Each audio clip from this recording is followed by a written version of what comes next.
Hello friends, क्या हाल चाल है। मैं बिल्कुल ठीक ठाक हूँ और आज के व्लॉग की शुरुआत मेरी हो रही है गरम गरम मज़े मज़े के खानों के साथ। और एक तरफ है चने आलू और दूसरी तरफ है राइस और तीसरे में है दाल। तो आज मैं सुबह उठी तो बस एकदम से मैंने इरादा किया कि आज मैं अपने अब्बू को खाना भेजूँगी। मेरे अब्बू का घर थोड़ा थोड़ा नहीं बल्कि काफ़ी फासले पर है। तो मैं बच्चों के स्कूल वगैरह ओपन है, इतना बहुत ज़्यादा जाना नहीं होता। तो मैं कभी कभार ये होता है, मेरा दिल चाहता है तो मैं उनको खाना वगैरह ऐसे बना के भेज देती हूँ। रीज़न सिर्फ ये होती है कि वो खुश हो जाते हैं और कोई रीज़न नहीं है। तो चने आलू एक रात पहले मैंने बनाए थे, तो वो मैंने अब्बू के उससे फ्रिज में रख दिए थे डब्बे में। और यहाँ पर फ्राइड राइस है जिस पर सलाद वगैरह खूब सजी हुई है, साथ में चटनी है। और तीसरे उसमें जो है जो मटन, मूंग और चने की दाल है मटन के साथ।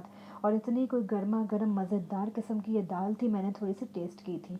ये दोनों खाने जो हैं, राइस और दाल, मेरे घर से एक घर छोड़कर एक आंटी रहती हैं जो कि घर में खाना बना के सेल करती हैं।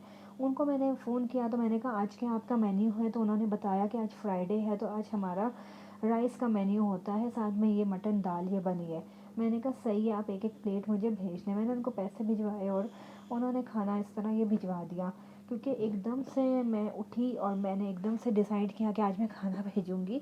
तो ज़ाहिर सी बात है, फिर बच्चों के साथ सौदा सर्व करना, फिर एकदम से इतनी हांडियाँ बनाना बहुत मुश्किल होता है। तो ये कि उन आंटी से काफ़ी सहूलत है मुझे। उनसे मैंने ये 2 खाने मंगवा लिए। चने आलू थे, दूसरा मैंने कुकर में अभी जो है लोबिया चढ़ाया हुआ था, लोबिया बना रही थी। और यहाँ पर मैं साथ में बना रही थी सिनेमन रोल्स, क्योंकि बच्चे 2-3 दिन से मुझे लगे हुए थे कि कुकीज़ बनाएं। तो आज मैंने सोचा कि अब्बू को खाना भिजवा रही हूँ तो कुकीज़ भी आज ही मैं बना लेती हूँ। ये वही बात हो गई कि एक तीर से दो निशाने, कि चलो अब्बू भी खा लेंगे, उनको भी चले जाएंगे और बच्चे तो खाएंगे ही खाएंगे। तो ये बहुत ही मज़े के कुकीज़ होते हैं। सिनेमन रोल्स इनका नाम इसलिए है क्योंकि इसमें दालचीनी का पाउडर डलता है और अच्छी ज़्यादा तादाद में डलता है कि उसका टेस्ट इतना ज़्यादा आता है इसमें। तो और ये है कि मैं पहले भी एक दफ़ा मैंने फ़र्स्ट टाइम पहले एक दफ़ा ट्राई किए थे, तो मैं रेसिपी वगैरह कुछ भी शेयर नहीं कर सकी थी क्योंकि वो भी एक जल्दी जल्दी में बस मैंने बनाए थे। अच्छा, इसकी रेसिपी में सिंपल सी इसकी रेसिपी है और बहुत झटपट ये बन जाते हैं। इसमें ये है कि 3/4 कप आपको बटर और 3/4 ही कप आपको आइसिंग शुगर लेना है और दोनों को बीट करना है। एक रूम टेम्परेचर पर आपको एग इसमें डालना है, उसको बीट करना है। 1 teaspoon salt, 1 teaspoon vanilla essence, 1.5 teaspoon जो है बेकिंग पाउडर, ये डाल के उसको अच्छे से बीट करना है। फिर 2 + 1/4 कप इसमें मैदा आपको डाल के इसको अच्छी सी डो बना लेनी है। इसकी डो जो है बहुत ही नाजुक होती है, पिज़्ज़ा वगैरह की डो या ब्रेड की डो की तरह नहीं होती है। इसकी डो ऐसी होती है कि हाथ में आप पकड़ें तो वो बिखर रही होती है। तो इसको संभालना, इसको वो काबू करना ना बड़ा एक टेक्निक का काम है, बड़ा ही मुश्किल काम है। फ़र्स्ट टाइम जब मैं बना रही थी तो मुझे ऐसा लग रहा था कि बस ये तो सब काम मेरा ख़त्म, ख़राब हो गया है, सारी चीज़ें मेरी ज़ाया हो गई हैं, तो ये जो ख़राब हो गए हैं। लेकिन ऐसा कुछ भी नहीं होता, संभल जाते हैं। यहाँ पर मैं सारे टूल्स अपने दिखा रही थी जो कि बेकिंग टूल्स हैं मेरे, इनके बगैर मुझसे बेकिंग नहीं की जाती। और स्पैचुला और ये बेकिंग कप्स मेरे, मेजरिंग कप्स मेरे, और ये वो बीटिंग वाली मेरी आइस मतलब कि वो मशीन है मेरी, इसी से मैं सारी वो केक वगैरह सब कुछ बनाती हूँ। यहाँ पर ये सारा बस आज सुबह सुबह सारा काम मैं हल्के बखेरा डाल के बैठी हुई थी। यहाँ पर बेकिंग वो डिश मैं निकाल चुकी थी। अच्छा, वैसे तो इसके ऊपर मुझे बटर पेपर लगाना चाहिए, लेकिन ये कि बटर मेरे पर पेपर मेरा पता नहीं कहाँ मिसप्लेस हुआ था। तो हम पाकिस्तानी हैं, कोई भी जुगाड़ निकाल ही लेते हैं, तो मैंने सोचा क्यों ना शॉपिंग बैग ही बिछा लिया जाए। शॉपिंग बैग और बटर पेपर बिछाना लाजमी है। और उसके बाद वो बिछाने के बाद उसके बाद हाथ की मदद से पूरा इस ट्रे पर मैंने इस डो को फैला दिया। अच्छा, इसको हमने रोल करना है। मैंने जैसा कि आपको बताया कि ये डो जो है, ये जो इसकी बहुत ही नाजुक होती है। आप अगर यूं ही इसको रोल करना चाहेंगे तो ये कभी भी नहीं होगा। बटर पेपर या शॉपिंग बैग की मदद से ही इसको आप रोल कर सकेंगे। इसके ऊपर आपको एक फिलिंग लगानी होगी, जिसमें मैंने 2 table spoon butter, 6 table spoon brown sugar और हाफ कप सिनेमन पाउडर, दालचीनी का पाउडर, ये एक फिलिंग तैयार की है। अब ये इस फिलिंग को मैं तैयार कर ली है और इसको इस पूरे के ऊपर मैं फैला दूँगी।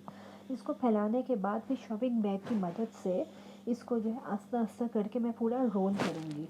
अगर आपके पास बटर पेपर है तो आप बटर मोस्ट अच्छी बात है कि आप बटर पेपर की मदद से फिर इसको रोल करें। यहाँ पर मैंने रोल कर लिया था और रोल करने के बाद भी आपको ऐसा लगेगा कि जगह जगह से इधर से क्रैक्स वगैरह आए हुए हैं, तो वो कोई मसले की बात नहीं है। हाथों की मदद से आप लोग जो है उस क्रैक्स को फिल कर सकते हैं। तो बस मैं भी वही कर रही थी। फ़र्स्ट टाइम जब मैं बना रही थी तो वाकई मुझे हो रहा था कि ये तो इतने ज़्यादा जॉइंट्स आ गए हैं, अब ये इतने ज़्यादा क्रैक्स आए हुए हैं, तो बस अब मैं बेक करूँगी, ये तो सारे फट जाएंगे, ये फैल जाएगा। तो वही है, फ़र्स्ट टाइम जब आप कर रहे होते हैं तो बहुत सी समझ नहीं आ रहा होता ये कैसे होगा, कैसे ये काम हो सकता है, ये तो ख़राब हो गया। लेकिन ये कि कुछ भी ऐसा नहीं होता, सब कुछ सही हो जाता है। रेसिपी ये बहुत अच्छी है और बहुत इजी सी ये कुकीज़ हैं और बच्चों को बहुत ही अच्छे मेरे ये लगते हैं। और सबसे बड़ी बात, इसमें जो सिनेमन पाउडर डलता है उसकी स्मेल इतनी कोई अच्छी होती है। जब मैं बेक कर रही होती हूँ ना ये कुकीज़, पूरे घर में दालचीनी की खुशबू फैली हुई होती है, इतने मज़े की।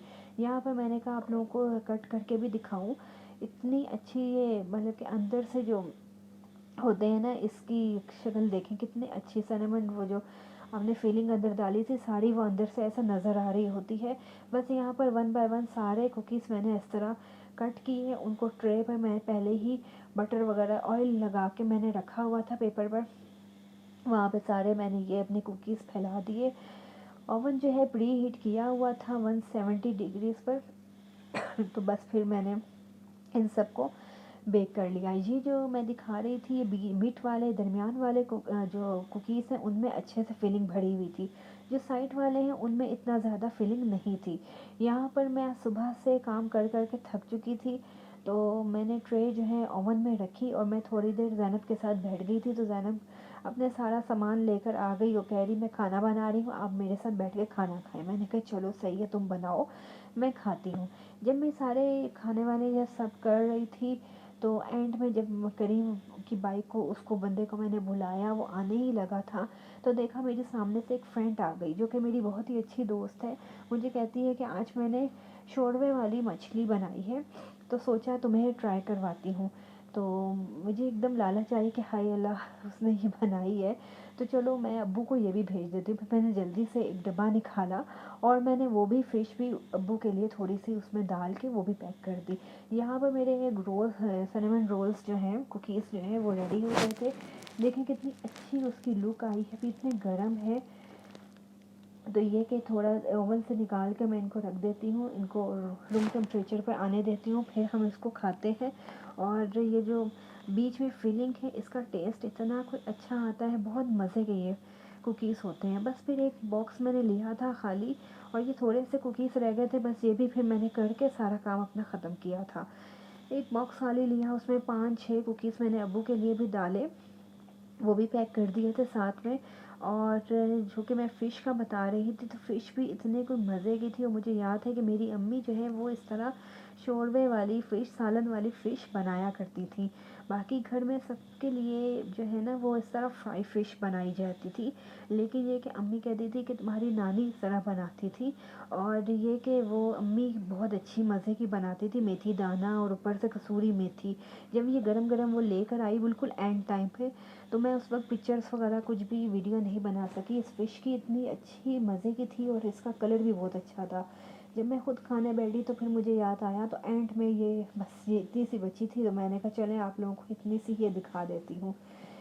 ये लाल लोबिया है जो कि आज दिन में फिर मैंने बनाया था। कुकीज़ भी सारी चीज़ें वगैरह रेडी करके शॉपिंग बैग में मैंने सारा अच्छे से पैक किया।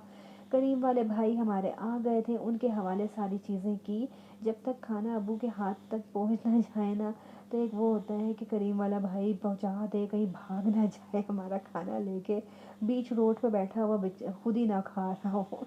मज़ाक की बात है, ऐसा कभी भी नहीं होता। बहुत अच्छी सर्विस है माशाल्लाह से करीम की, और बहुत सहूलत हो गई है। इसी के साथ अपना बहुत ख्याल रखेंगा। अल्लाह हाफिज़।